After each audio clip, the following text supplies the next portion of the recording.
Giordano Bruno, el primer ufólogo.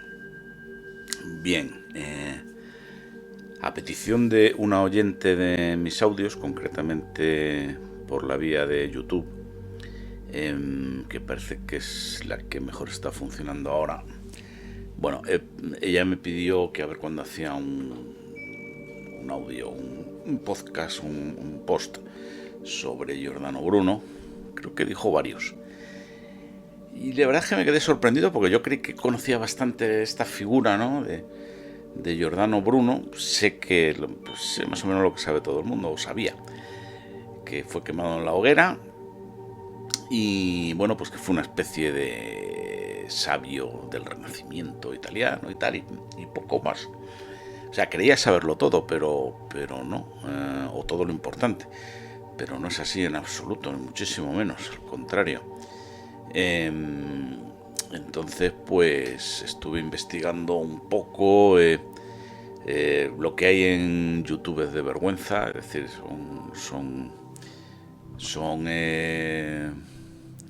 dicen que son vídeos, ¿no? son audios realmente, es como lo que hago yo, pero lo leen del Wikipedia. Y luego además oí otros y tal, y parece que en algunos casos están copiados unos de otros, no sé, es algo, en fin, si uno tiene que documentarse, lógicamente, si eso no pasa nada, ¿no? Pero una cosa es documentarse y otra muy distinta,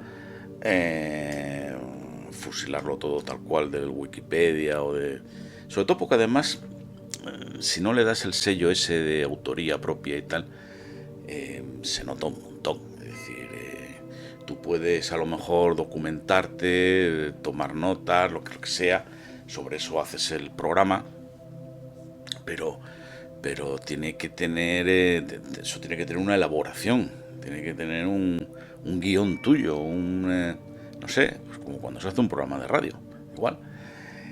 Y bueno, pues ya os digo que lo que vi, incluso en canales que yo sigo y que creo que son bastante buenos, bueno, pues esto son cosas absolutamente insulsas. Espero que que yo he diseñado y he grabado para vosotros no sea así y que os entretenga. Porque Giordano Bruno, me voy a detener un poco al principio en lo que es su biografía, pero lo importante es saber su obra, y su obra es inmensa. Es decir, este hombre no habéis oído hablar de eso un hombre con conocimientos o saberes enciclopédicos renacentistas. Es un hombre renacentista, ¿no? El que sabe de todo un poco. Yo lo he comentado también aquí en este blog, ¿verdad? En esta oscura y húmeda cripta. ¿Qué es un hombre renacentista? Pues aquel que sabe de todo un poco, ¿no?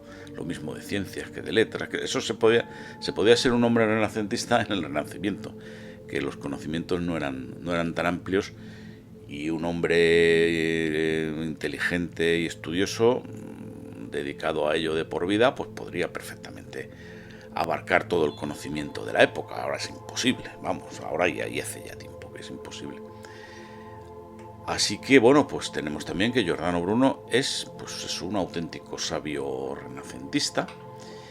Es un hombre del siglo XVI, pues con las oportunidades y peligros que ellos representan, ¿no? Ya veremos que uno de esos peligros le costó el pescuezo.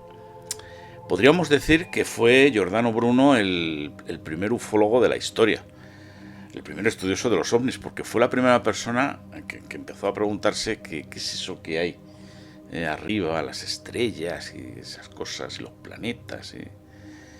Y fue la primera persona en afirmar con toda rotundidad que las estrellas eran otros soles, cosa que no se sabía, que no se tenía claro en absoluto, y alrededor de esos soles había planetas como la Tierra, que muy probablemente estaban habitados, cosa que se sabía aún menos. De hecho, no se supo hasta bien entrado el siglo XX. O sea, científicamente los primeros exoplanetas, no tengo la fecha exacta, pero empezaron a salir exoplanetas en los 90, a finales del siglo XX. Que bueno, ya se tuvo más o menos claro que sí, que efectivamente, que al menos gigantes gaseosos había orbitando alrededor de otras estrellas, pero no se tenía claro. O sea, se suponía que sí, por supuesto, como iba a ser el sistema solar un caso especial, por supuesto, pero no se tenía claro, no se sabía con certeza, no se tenían pruebas científicas. Y Giordano Bruno fue el primero en afirmar que esto era así, ¿no? Y no digamos ya que además esos planetas estaban habitados por gente. Tampoco dio muchos detalles. Además, decía que el número de estrellas era infinito porque el cosmos refleja la infinitud de Dios. Esta es una idea sin duda atractiva y también es razonable, pero es una idea con carga de profundidad, ¿eh? Eso ya lo veremos más adelante. Y no decía estas cosas por un fervorín místico, religioso, a pesar de ser sacerdote, porque este hombre se ordenó sacerdote, que era la única manera que había en la época de acceder al mundo de la cultura, sino porque Giordano Bruno fue sin duda el primer científico moderno de la historia, junto con Galileo Galilei e Isaac Newton, aunque estos ya pertenecían a otro siglo, al siglo XVII, también Descartes, que vio el eclosionar de las ciencias. Ser científico moderno en el siglo XVI, el gran siglo de la Santa Inquisición, pues era sin duda alguna un deporte de riesgo. Deporte de riesgo que Giordano Bruno practicó y llegó a hacerse un consumado experto. Y como dice la escritura, quien ama el peligro en él perece, y Giordano Bruno pereció quemado vivo en el año 1600 a manos de la Inquisición italiana. Aunque como Sócrates tuvo innumerables oportunidades de eludir este fatal desenlace en el que él mismo se metió, lamentablemente. Podría decirse sin lugar a dudas que el peor enemigo de Giordano Bruno fue Giordano Bruno, porque al fin y a la postre, pues ser un rebelde, un contestatario, un enemigo del sistema, alguien que no solo detesta, sino que además desprecia al poder reinante, pues es algo que se puede hacer ahora, en el siglo XXI, y no siempre, con cuidadito. Pero en el oscuro siglo XVI, donde tantas verdades dadas por ciertas estaban completamente erradas, pues era ser un kamikaze. Pero estos son solo gajes del oficio y cosas de la vida, no le quita un ápice de virtud y la honradez al bueno de Giordano Bruno. Tiene entre sus méritos, como ya hemos dicho, ser el primer científico moderno, el primer ufólogo, el primer criptógrafo teórico de la información, gran filósofo y teólogo, mago, ocultista y sabio como pocos, viajero y erudito, profesor universitario que solo vivía para estudiar y dar clases. No merecía, sin duda, la suerte que tuvo. Como dije, pudo librarse muchas veces como Jesucristo, y como Jesucristo tuvo su propio Judas, que lo traicionó y lo entregó al Sanedrín. Fue encarcelado y torturado durante 8 años y finalmente tuvo una muerte terrible y oprobiosa, abrasado vivo en las hogueras inquisitoriales. Aquí no vamos a hacer juicios de valor, pero sí vamos a descubrir la gran obra de este gran hombre. Quizá me lleve más de un post, bueno, yo creo que no. Yo creo que con este puede quedar bien, pero daría para más de uno, aparte de este. Y vamos a empezar con una pequeña biografía para situarnos en el tiempo y en el espacio y en el hombre. Giordano Bruno nació en 1548 y murió en el año 1600, vivió por tanto 52 años, fue un filósofo, astrónomo y teólogo italiano conocido por sus ideas revolucionarias que desafiaron las creencias religiosas y científicas de su tiempo. Nació en la ciudad de Nola, cerca de Nápoles, y a una edad temprana ingresó en la orden dominicana, este hombre era monje, donde se formó en filosofía aristotélica y teología. Sin embargo, sus ideas heterodoxas lo llevaron a abandonar el convento en 1576. Bruno viajó por Europa, incluyendo Francia, Inglaterra y Alemania, difundiendo sus ideas y ganando fama como orador y filósofo. En Inglaterra escribió varias de sus obras más influyentes, como por ejemplo del universo infinito y del mundo, 1584, en las que defendía la existencia de lo que ya hemos hablado antes, de un universo infinito poblado por innumerables mundos habitados. Estas ideas basadas en el modelo heliocéntrico de Copérnico, iban más allá, al proponer que el universo no tenía un centro fijo y que las estrellas eran soles lejanos. Sus pensamientos, bueno, de esto se me ha olvidado hacer un apunte, pero luego a ver si os lo cuento. Sus pensamientos también abarcaban cuestiones filosóficas, religiosas, defendiendo una visión panteísta de Dios, lo cual es una herejía. Chocaba directamente con la doctrina católica. Pero este hombre al final se convirtió en un hereje. Lo que pasa es que en lugar de protegerse de la Inquisición, lo que hacía era desafiarlos, ¿no? Creía que el espíritu divino impregnaba a todo el universo, eso es lo que es el panteísmo, lo que le ganó la acusación de herejía. En 1592, Bruno fue arrestado por la Inquisición en Venecia y trasladado a Roma, donde fue sometido a un largo juicio. A pesar de los intentos de las autoridades eclesiásticas para que se retractara, tuvo la oportunidad ahí de salvar la vida, indudablemente, y de acortar las torturas en la prisión y todo esto. Pues Bruno se mantuvo firme en sus creencias. Finalmente, en 1600, fue condenado a muerte y quemado en la hoguera de Campo de Fiori, en Roma. Giordano Bruno es recordado como un mártir de la libertad de pensamiento y un pionero de ideas que, siglos más tarde, influirían profundamente en la ciencia moderna y la filosofía, como ya hemos dicho. Giordano Bruno fue un viajero, pues que viajó por toda Europa realmente, y en este sentido, viajó por Europa también por necesidad, es decir, porque los viajes eran porque estaba huyendo continuamente de las autoridades eclesiásticas, ¿vale? En esos viajes y en esas estancias en diversas ciudades de Europa, difundió sus ideas filosóficas. Entonces, voy a dar un rápido repaso sobre sobre cómo se movió este hombre y las principales ciudades que visitó, porque es importante, es decir, nos da una idea de que este hombre pues vivió a matacaballo toda su vida, huyendo de la Inquisición, pero huyendo también de los protestantes y de otro tipo de enemigos, porque para su desgracia tenía una especial habilidad para buscarse enemigos en todos los sitios, ¿vale? Y mira que Europa es grande, y mira que era complicado moverse por aquella época, y mira que se tardaban en los viajes y en llegar y en asentarse, y sin embargo, pues fijaros, hemos dicho que Bruno nació en Nola, cerca de Nápoles, donde ingresó en un convento.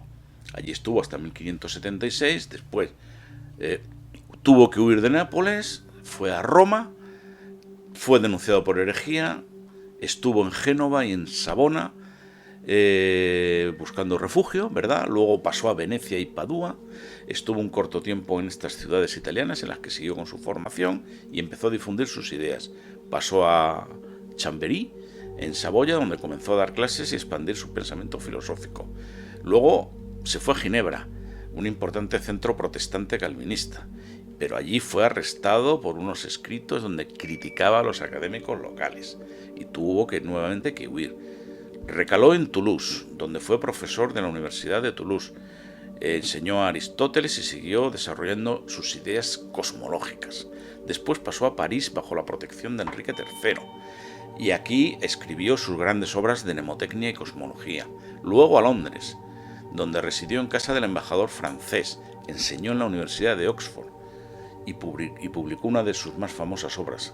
Después volvió a París, brevemente, pero empezó a llevarse mal con la corte francesa, mal asunto, viviendo en París. Pasó a Marburgo en 1586.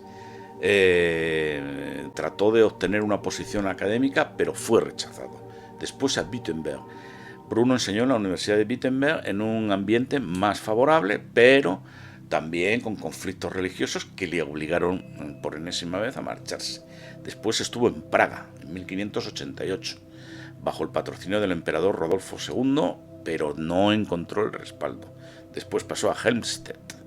Enseñó en la Universidad de Helmstedt bajo la protección del duque Enrique Julio de Brunswick y fue excomulgado por las autoridades luteranas locales, otro gran triunfo de su talento diplomático. Pasó a Frankfurt, donde publicó varias obras y tuvo contacto ya con académicos europeos, después a Zúrich. Pasó un corto tiempo en Zúrich antes de regresar a Italia. Y aquí viene Judas, un tal Giovanni Mocenigo invitó a Giordano Bruno a ir a Venecia, donde, bueno, pues pasó, digamos, como a su protección y tal, pero luego este lo denunció. Y ahí fue donde, y claro, luego se sospecha que fue toda una trampa que le tendió este tío para llevárselo al Tribunal de la Inquisición. Fue al Tribunal de la Inquisición, a Roma, donde pasó 8 años en prisión, como ya hemos hablado, hasta su ejecución en 1600.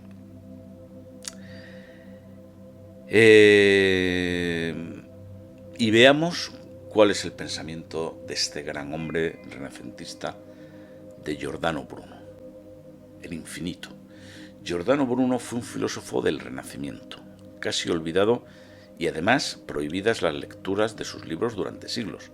Solo en el siglo XX tímidamente se comenzaron a reeditar sus obras o a traducir esas obras, lo que propició que surgieran innumerables obras sobre su pensamiento, pues de este filósofo asimilable a una salamandra, pues él mismo se autodenominaba filósofo del fuego.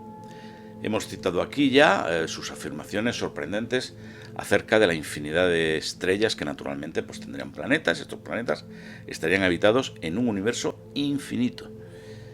Apenas Nicolás Copérnico estaba introduciendo en Europa su idea de sistema solar heliocéntrico, cuando Giordano Bruno nos hablaba de un universo infinito y de una pluralidad de mundos habitados. Sin duda desconocía la paradoja de Olbert, ¿no? O sea, si hubiera infinitas estrellas en el universo, el cielo resplandecería de tal manera que sería imposible ver, vamos, moriríamos por la radiación.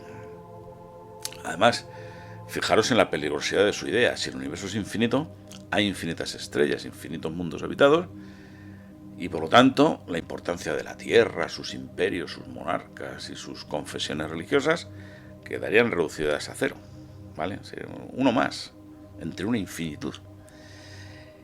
Es un filósofo que se parapetó tras la idea de un infinito para combatir la intolerancia, precisamente. Los sistemas de memoria y los cuadrados mágicos. Uno de los principales logros de Giordano Bruno es un gran avance en las técnicas de memorización o sistemas de memoria. Estos sistemas de memoria, bueno, son uno de los pilares de la oratoria. Esto no es más, para que nos entendamos, que el desarrollo de sistemas mnemotécnicos para aprender de memoria infinidad de cosas, ¿no? Entonces no había teleprompter, las conferencias podían durar muchísimo, los exámenes eran todos de memoria. En fin, no es ninguna tontería, porque usando esas técnicas se pueden memorizar cientos de páginas. En aquella época era casi como magia, o sea, hay que ponerse en lo que era el desarrollo intelectual del siglo XVI. Se puede establecer también una analogía entre estos sistemas de memoria mágica, como lo llamaba Giordano, y los mandalas, dado que la técnica para acordarse de un discurso de muchas páginas de texto venía por la utilización de imágenes con un montón de recursos simbólicos que hacía que penetrara en el orador una gran cantidad de información sobre la que podría estar disertando durante horas. Esto básicamente eran dibujos que tenían un montón de simbolismo, unas páginas de dibujos, se preparaban esos símbolos, ¿no? En esos dibujos, hay varios en internet, lo podéis comprobar, y el orador los recorre varias veces con la vista, es decir, se los aprende de memoria, pero nada más que los dibujos. No tiene que memorizar nada como si fuera un papagayo, pero al verlos vienen a su memoria, a su mente, un montón de conocimiento que de otra forma estaría oculto. O sea, viene a ser pues eso, pues como el cuaderno de notas que un orador lleva, ¿no? O sea, el conocimiento está ahí, el orador lo tiene, pero esos mandalas del esoterismo occidental facilitan que salgan a la luz, ¿vale? Giordano Bruno tenía otros intereses, como todo lo que tenga que ver con la naturaleza, con la física, con la cosmología y la transformación de la conciencia en base a imágenes, llamando a todo esto magia artificial o mnemotecnia, y escribió muchos tratados sobre este tema, desde la primera obra que se llamó el Arca de Noé. La imagen del Arca de Noé es usada pues como un medio para guardar imágenes, conceptos, ideas en un arca que pueden sobrevivir o no. El Papa incluso pues le llamó para que le hiciera una presentación y le puso un coche para llevarlo a su palacio, a la Santa Sede, y que expusiera su sistema de memoria.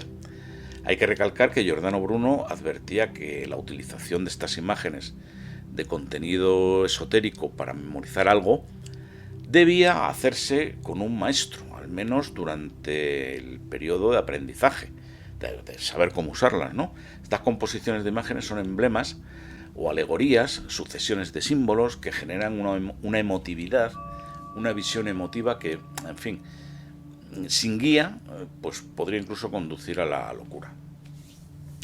Para neutralizar las influencias más oscuras y nocivas o mal canalizadas, eran necesarios los talismanes. Marte y Saturno podrían provocar melancolía y fiereza, por ejemplo. Eran pues necesarios unos talismanes.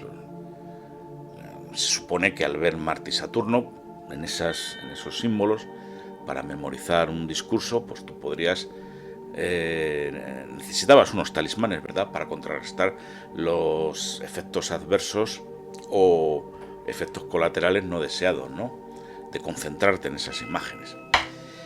Los talismanes eran imágenes con contenido simbólico asociado a dioses que muchas veces además se sumaban a cuadrados mágicos. Generalmente cada planeta tenía un cuadrado mágico. Estos cuadrados mágicos, ya hemos hablado de ellos aquí algunas veces. Tenían una serie de números donde, bueno, pues de todas las sumas de las horizontales o verticales da la misma cantidad. Incluso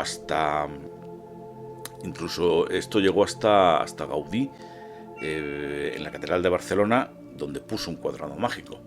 En esta oscura y húmeda cripta ya hemos hablado de los cuadrados mágicos, incluso hice un programa para generar cuadrados mágicos similares a los de Durero. Esto también tuvo mucha importancia en la medicina. Giordano Bruno escribió un libro sobre medicina luliana de Raymond Lull.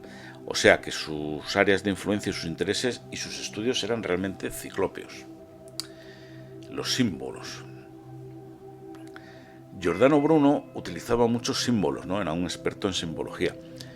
Y da incluso reglas que después pues vamos a ver. Bueno, da algunos ejemplos de símbolos y tal. Pero él sabía cómo construir esos símbolos.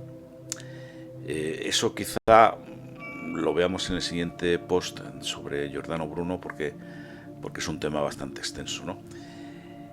¿En quién se basó Giordano Bruno pues se basó sobre todo en las obras de dos grandes sabios para su conocimiento sobre los símbolos. El primero fue Johannes Trithemius, 1462-1516, fue un influyente erudito, un abate benedictino. O sea, este era el padre prior de un convento. Aquí, en aquella época, o eras cura o eres analfabeto. No había un término medio. Y fue también un experto en criptografía, conocidas por sus obras esotéricas y en temas ocultistas. Algunas de sus obras más destacadas son Esteganografía, del año 1499, es su obra más conocida. Y bueno, esto es un libro que trata sobre criptografía, comunicación oculta, métodos para enviar mensajes cifrados. Trithemius mezclaba elementos esotéricos y místicos y ocultos con técnicas criptográficas. Bueno, yo creo que lo que hacía era protegerse de alguna manera por si lo pescaba la Inquisición. La obra fue inicialmente prohibida, ¿veis?, por su contenido considerado peligroso, ya que se creía que se trataba de magia demoníaca. Bueno, este hombre tuvo también otros libros, también de criptografía, donde se presentaban métodos y técnicas para la escritura cifrada en distintos lenguajes, y tiene también libros sobre astrología, temas esotéricos, pues todo lo que se consideraba misterioso en el siglo XVI, ¿no? Y el segundo personaje en el que se basó Giordano Bruno para su obra en este aspecto, ¿no?, de la criptografía, y del esoterismo y del ocultismo, pues fue Cornelio Agripa, 1486-1535, que fue uno de los más influyentes magos y filósofos esotéricos del Renacimiento. Este directamente se jugaba a la cabeza. Sus obras abordan temas como la magia, la filosofía oculta y el esoterismo, y han tenido una gran repercusión en la tradición hermética y la magia ceremonial occidental. O sea, esto era como escribir sobre feminismo en Irán, ahora mismo. Tenía un libro, una colección de libros muy buena, que yo creo además incluso que aunque sea en digital, en PDF y tal, sería bueno tenerlas. Se llama Los tres libros de la filosofía oculta, ¿vale? Esta es su obra más famosa y se considera un tratado fundamental de magia y ocultismo. Los tres libros, bueno, pues el primer libro habla sobre magia natural, que trata de los poderes ocultos de los objetos naturales, plantas, piedras, animales y cómo utilizarlos en la magia. El segundo libro habla de magia celeste, que se refiere a la influencia de los astros y las estrellas en el mundo y cómo canalizar esas energías. O sea, fijaros en la cuerda floja donde se movía este hombre.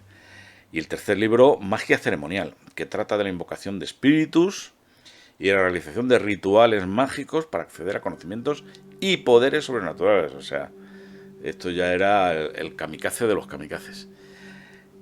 Cornelio Agripa intentó reconciliar la magia con el cristianismo, claro, estaba en juego el pescuezo, y unirla con el conocimiento clásico, tanto filosófico como esotérico.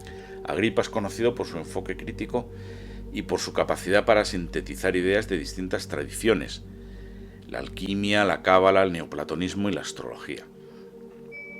Giordano Bruno conocía estos textos y algunas de las imágenes o símbolos más importantes. Por ejemplo, y esto era algo completamente desconocido para mí, me parece una idea impresionante, cada decanato en astrología tiene un símbolo. Es decir, en astrología un decanato, un signo zodiacal, que son 30 días, como sabéis, se divide en decanatos. Es decir, primer decanato, segundo decanato y tercer decanato, que son periodos de 10 días, como su nombre indica, decanato, ¿verdad? Yo, por ejemplo, soy Cáncer del tercer decanato. Se supone que el primer decanato es más fronterizo con el signo que te precede, y el tercer decanato es más fronterizo, lógicamente, con el signo que te continúa al tuyo, y por lo tanto participarías de alguna medida de las características de esos signos. Y el decanato central, pues serías, digamos, más puro o ortodoxo de ese signo que estamos considerando, ¿no? Bueno, pues cada decanato tiene un símbolo o una alegoría, o a veces las dos cosas, y normalmente son símbolos incomprensibles. Se sabe además que en Egipto cada decanato también está asociado a un símbolo o a una serie de símbolos. Es decir, fijaros lo antiguo que es esto. Es decir, cuando oigáis por ahí, no, la astrología no vale ni para tomar por saco, es decir, eso es una mierda o tal.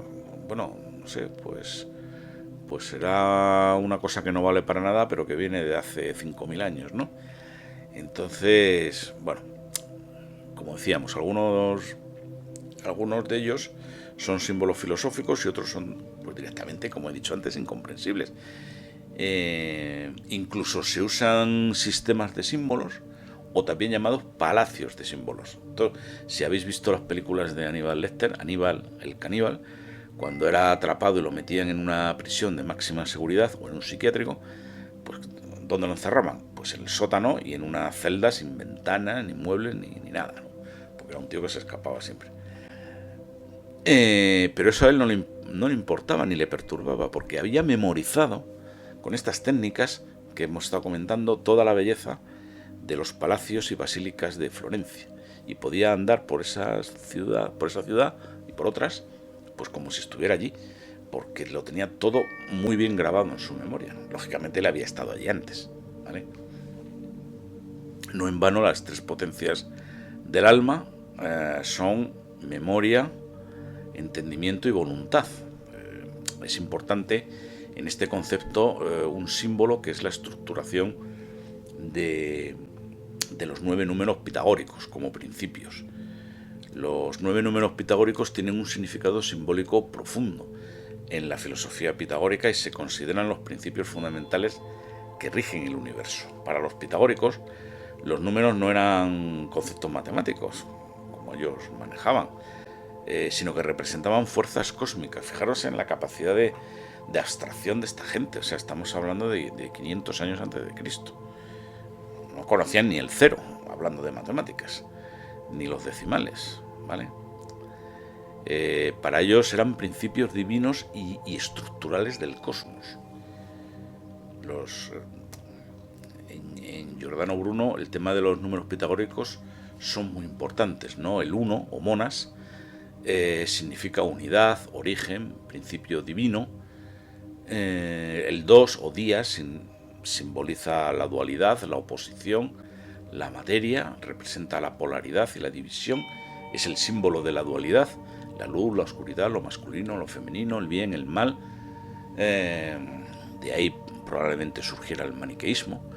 Para los pitagóricos el 2 es la separación de la unidad, que crea el mundo de la diferencia y de la multiplicidad. Es decir, esto es la filosofía de Hegel, ¿no? Tesis, antítesis y síntesis es el número de la dualidad y el conflicto entre los opuestos, el yin y el yang. El 3, trías, simboliza armonía, equilibrio, totalidad espiritual. El 3 es el primer número completo, pues suma la unidad y la dualidad, es 1 más 2, unidad y dualidad es 3, ¿no? Representa la síntesis de los opuestos y el equilibrio, la tesis, la síntesis hegeliana, formando una tríada. Es el número del espíritu, la tríada divina y la perfección, ya que une el cuerpo, el alma y el espíritu. En geometría se asocia con el triángulo, una forma estable. El 4, tetras, simboliza la estabilidad, la materialidad, la solidez.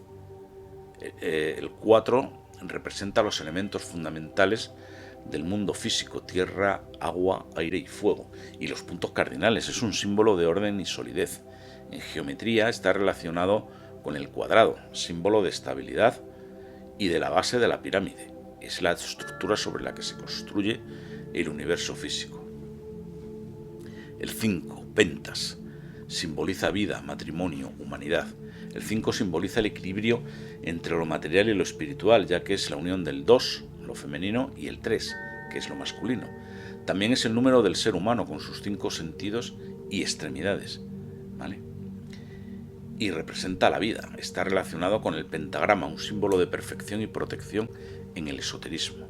El 6, hexas, simboliza armonía, belleza, equilibrio cósmico. El 6 es considerado un número perfecto porque es igual a la suma de sus divisores enteros. 1 más 2 más 3 es 6. Representa la perfección, la armonía y la belleza en el cosmos. Está vinculado al equilibrio entre los planos físico y espiritual. En la geometría pitagórica se asocia con el hexágono y el símbolo de la estrella de David.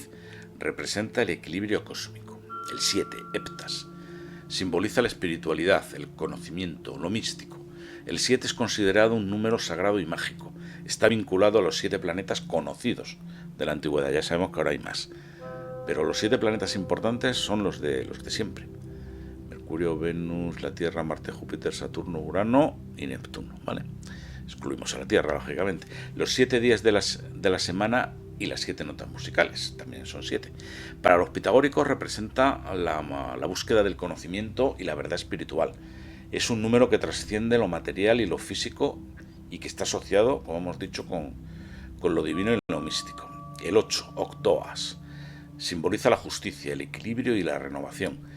Representa el orden y el equilibrio universal. Está vinculado al ciclo y a la generación, ya que el 8 horizontal simboliza el infinito. Es un 8 tumbado. Es el número que une lo terrenal y lo espiritual y está asociado, porque es 2 veces 4, y está asociado a la justicia en términos de equilibrio entre causa y efecto. También se les asocia a la regeneración cíclica. Y finalmente el 9, Eneas, simboliza la culminación, el logro, la totalidad. El 9 es el último de los números fundamentales y simboliza la finalización de un ciclo. Representa el logro completo y la perfección del proceso. es el número de la culminación espiritual y el retorno al origen, ya que todo vuelve al uno después de un ciclo de 9. Está está relacionado con la sabiduría y con la perfección divina. Las alegorías. Para Giordano Bruno también es de una gran importancia analizar las alegorías. Por ejemplo, la expulsión de la bestia triunfante es un ejemplo de alegoría, ¿no? O sea, vamos a estudiar lo que son las alegorías mediante un ejemplo, que va a ser este, ¿no? La expulsión de la bestia triunfante. Algunos pensaban que esta bestia triunfante se refería a la Iglesia Católica, ¿no? Que tanto perseguía a Giordano Bruno, pero más bien la bestia triunfante es el conjunto de defectos que asolan a la humanidad y por lo tanto a los humanos. Esa bestia triunfante se representa a través de símbolos que son las constelaciones del cielo, las constelaciones de estrellas. Son las estrellas viejas, las estrellas de un mundo viejo, cuyas influencias esclavizan a través de la astrología al alma humana.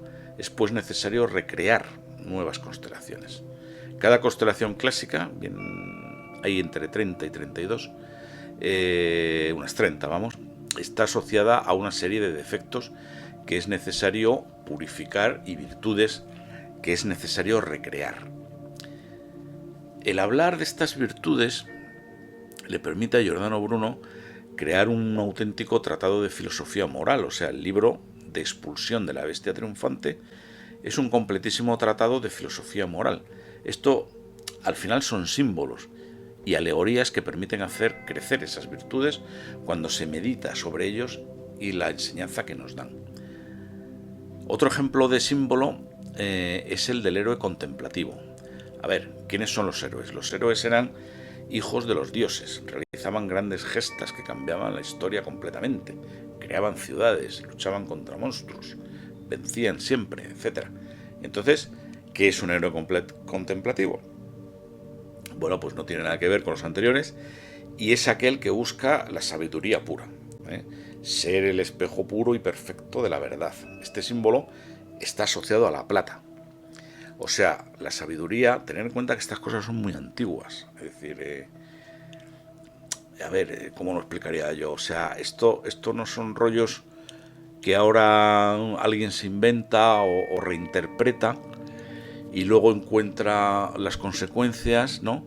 Sino que esto ya viene de muy antiguo y luego todo encaja, como vamos a ver. Por ejemplo, en esto que estamos hablando, la sabiduría pura se asocia a la plata. En este símbolo sobre el héroe contemplativo, ser el espejo puro y perfecto de la verdad. La plata es el metal que mejor refleja la luz, ¿vale?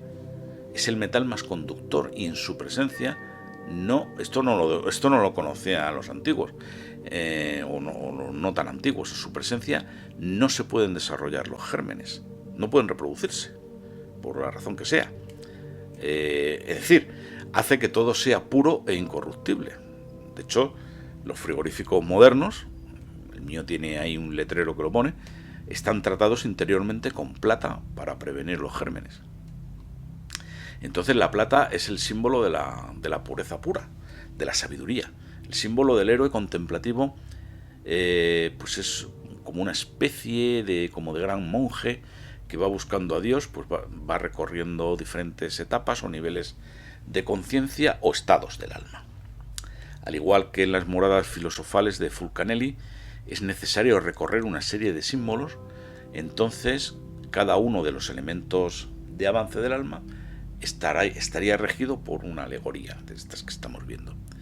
Siguiendo la filosofía de Cornelio Agripa, filósofo y mago, vemos un inquietante estudio que hace de la simbología de la sombra en su obra llamada De Umbris Idearum.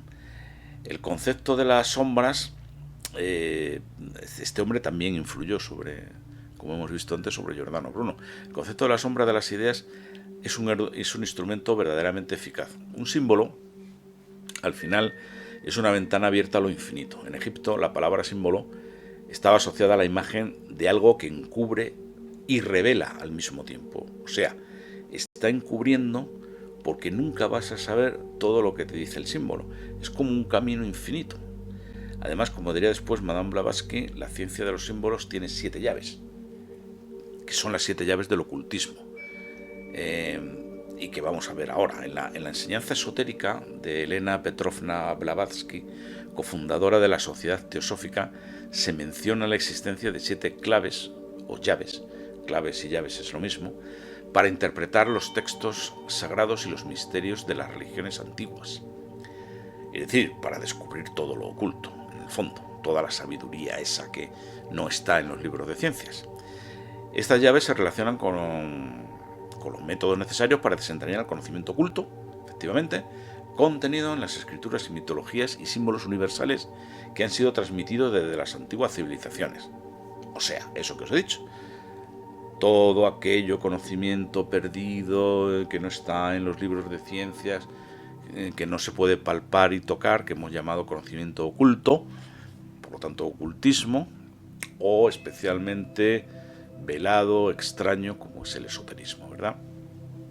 Aunque Blavatsky no presenta estas 7 llaves de manera explícita en una lista simple, en su obra principal, que se llama La Doctrina Secreta, escrita en 1888, se refirió a los métodos de interpretación esotérica que permiten entender el lenguaje oculto que subyace en estos textos sagrados.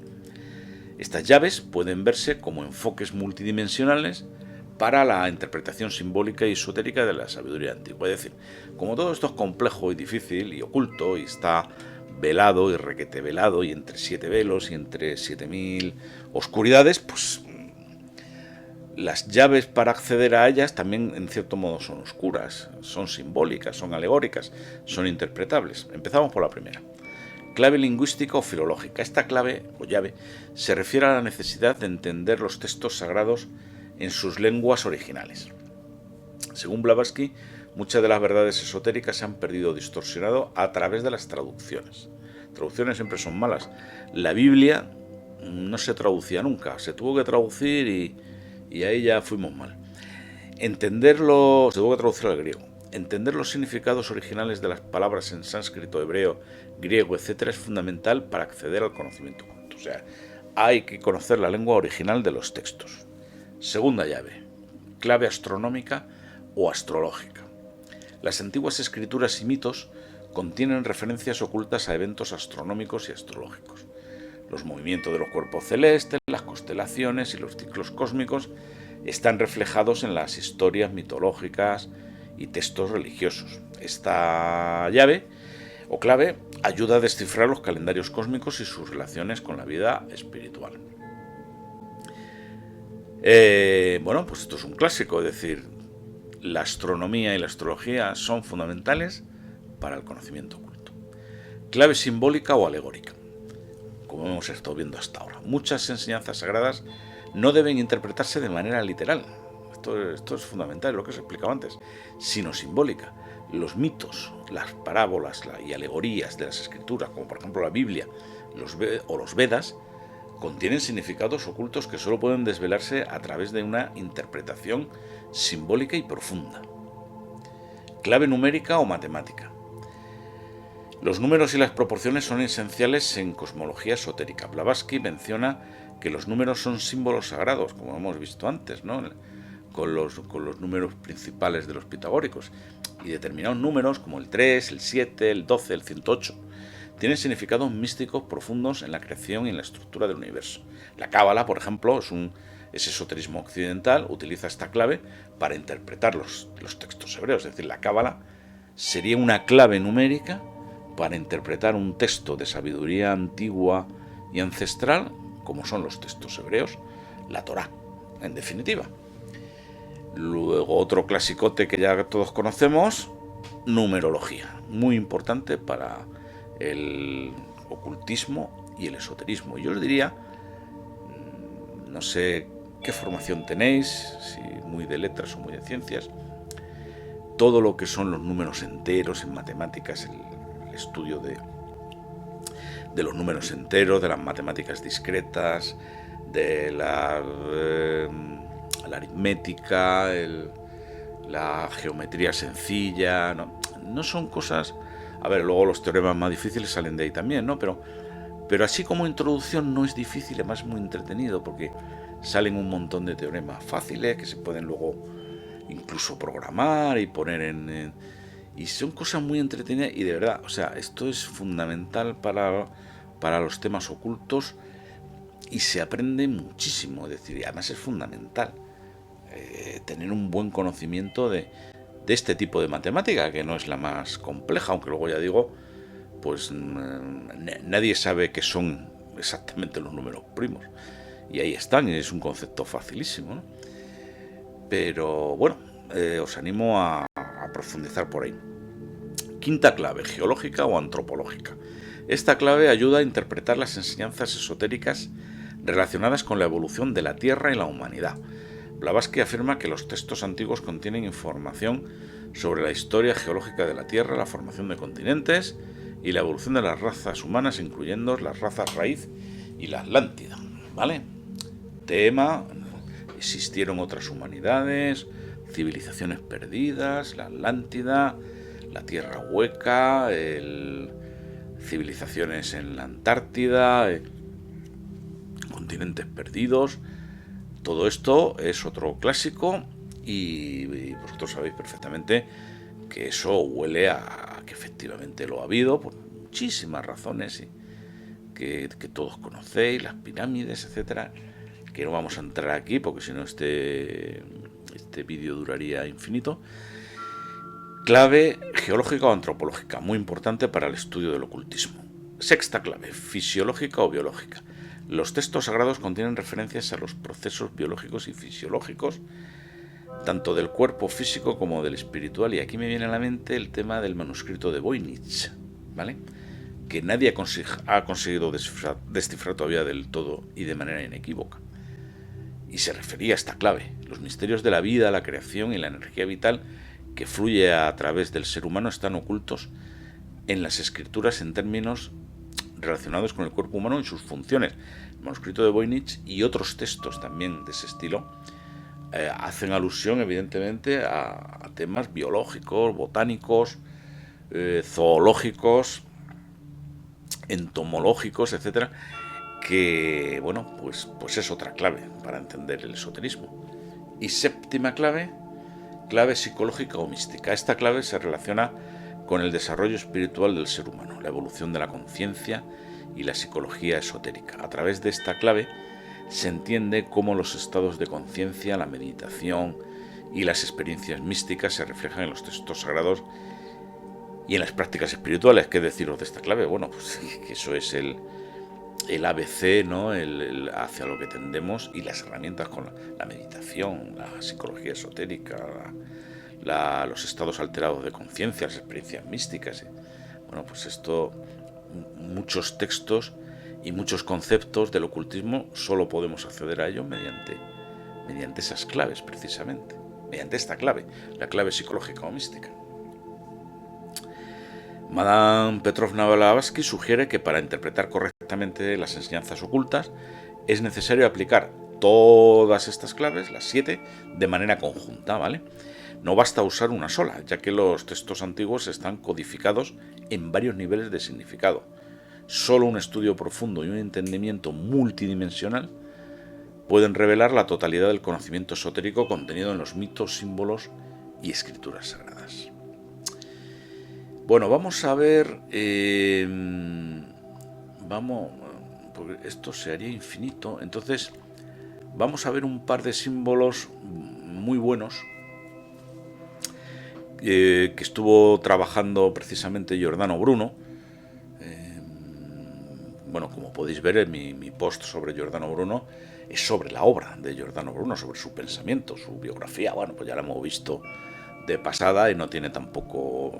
Fue muy interesante y dramática y trágica para él y todo esto, pero lo que importa al final, bueno, pues es este hombre que nos ha dejado, ¿no? Que nos ha aportado, qué luces ha traído a la humanidad. Y vamos a ver aquí un par de pinceladas nada más, porque si no esto será infinito, que son dos símbolos muy importantes que él ha construido y que él ha estudiado y que él ha trabajado. Pero no os creáis que aquí termina todo, es decir, que esto, o sea, Yo creo que encontré por ahí una página web donde venía... Tener en cuenta que hay libros que se han perdido, pero venían varios libros de Giordano Bruno en digital, en PDF. Incluso, pero algunos estaban en italiano y tal, o sea, hay obra de él por ahí en internet. Hay gente que lo ha traducido. Hay, me parece que se llama Gómez de Liaño de apellido. Este es filósofo o algo así. Yo creo que ha traducido algún libro de Giordano Bruno. Bueno, vamos a ver el símbolo de los tres círculos. Bueno, pues no es más que un sol que tiene dibujado un círculo en su interior y un círculo en su exterior, ¿vale? O sea, como el sol es circular, pues realmente serían como tres círculos concéntricos, ¿no? Y arriba del todo tiene escrita una inscripción que dice Circuit. Es como dar la vuelta, como hacer un círculo, como recorrer un círculo. Circuit, ¿vale? Esta imagen es la que aparece en la Divina Comedia con los tres círculos concéntricos como un símbolo, ¿verdad?, del Padre, el Hijo y el Espíritu Santo que está en lo alto del cielo. En todo caso, es una forma de expresar la infinitud del movimiento o la infinitud del sol espiritual. Hay otra idea con respecto a esto que no es original de Giordano Bruno, sino que ya aparece con Pitágoras, ¿no?, que dice que, bueno, hace una especie de identificación entre Dios y una circunferencia cuyo centro está en todas partes, o sea, de radio infinito. Fijaros en la fuerza, que esta idea tiene fuerza, ¿no? Es decir, Dios es una circunferencia de radio infinito. Lo abarca todo, pero tiene dos partes, una, como en todo círculo, una exterior y otra interior al círculo. Es decir, hay camino o vía para evolucionar espiritualmente, para encontrar o buscar a Dios. Se supone que estamos en el interior del círculo, en nuestro planeta, en nuestra zona de confort, y vamos a atravesar el círculo que nos dará acceso al infinito o a la sabiduría, a ver las cosas tal y como son. Pero si el círculo es infinito, nunca llegaremos al borde exterior, ¿vale? Porque es infinito. Con lo cual nunca llegaremos a nuestro destino. Y la sabiduría la encontraremos durante el viaje, durante el camino. Al final sí, alcanzaremos la trascendencia, el límite, el borde, y veremos lo que hay más allá del infinito. Pero para eso primero que hemos de hacer, morirnos, efectivamente. Ese es uno de los secretos de las enseñanzas del ocultismo y del esoterismo. Fijaros la potencia del símbolo, ¿verdad? Veamos el símbolo de las sombras.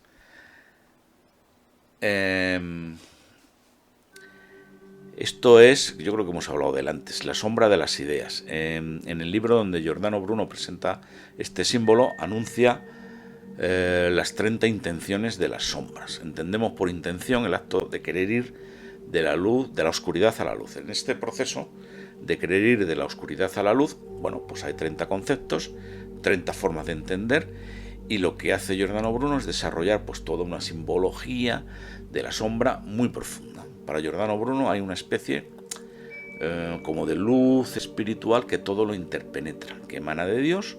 Estos son, bueno, por los conceptos estos farragosos de la época.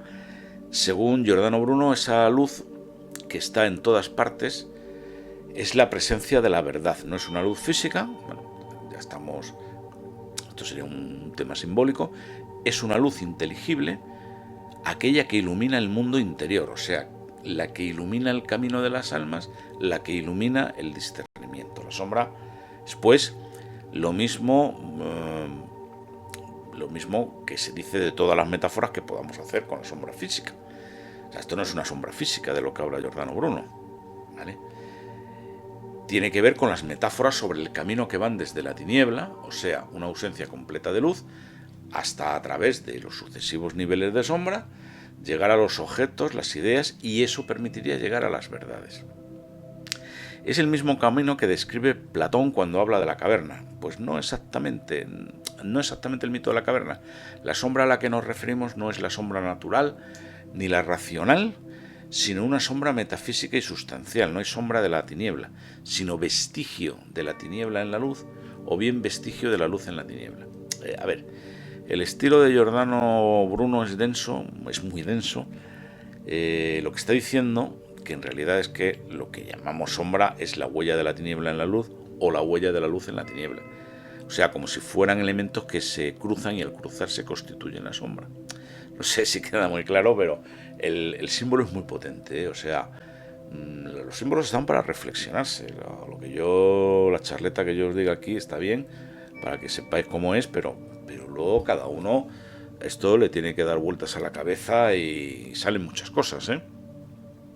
En Egipto hay precisamente un dios asociado a la sombra en el sentido justo que describe Giordano Bruno, ¿vale? O sea, el camino que permite ir de la oscuridad a la luz.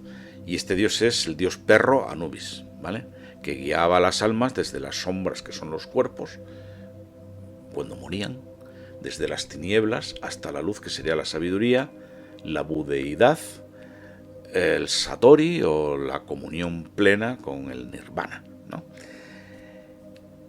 Y bien, bueno, pues llevamos 56 minutos de vídeo o audio y como habéis visto, pues he preferido, ya lo he explicado antes, dar una versión rápida de los hechos biográficos de Giordano Bruno al principio del post y luego centrarme más en sus aspectos ocultistas y esotéricos. Y me dejó el 99,999%. Diré que fue sin duda el primer ufólogo como tal de la historia. Se hizo las mismas preguntas, las mismas que se hacen los ufólogos de hoy en día y con las mismas inexistentes respuestas. Cometió un error fatal que fue ponerse chuleta con las autoridades de la época, tanto civiles como eclesiásticas. Hasta Felipe II, que era el rey de todo el planeta Tierra, hasta Felipe II tuvo que disimular y andar con pies de plomo cuando le daba rienda suelta a su afición por el esoterismo y el ocultismo, que era lo que de verdad le interesaba. Felipe II era un ocultista. Entonces, si el rey de todo el orbe conocido tenía que andarse con cuidado, ¿por qué no lo iba a hacer o por qué no lo hizo un simple profesor ambulante como Giordano Bruno? En fin. Giordano Bruno fue un adelantado a su época, un gran científico y matemático, un conocedor de toda la sabiduría, es un hombre renacentista, ¿no? Como hemos dicho, es cierto que publicó bastantes obras muy poco conocidas, alguna de ellas desaparecida, como hemos hablado. En su obra sobre el uso de la mnemotecnia atisbamos las primeras ideas de lo que sería la informática. Pero decir en el siglo XVI que hay infinitos planetas e infinitos planetas habitados y además por seres inteligentes es algo absolutamente asombroso, ¿no? Por la frescura y la actualidad de su pensamiento.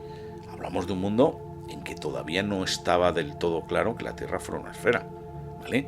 Que se acababa de descubrir América, que apenas se había circunnavegado el planeta por primera vez, y este hombre ya hablaba de extraterrestres.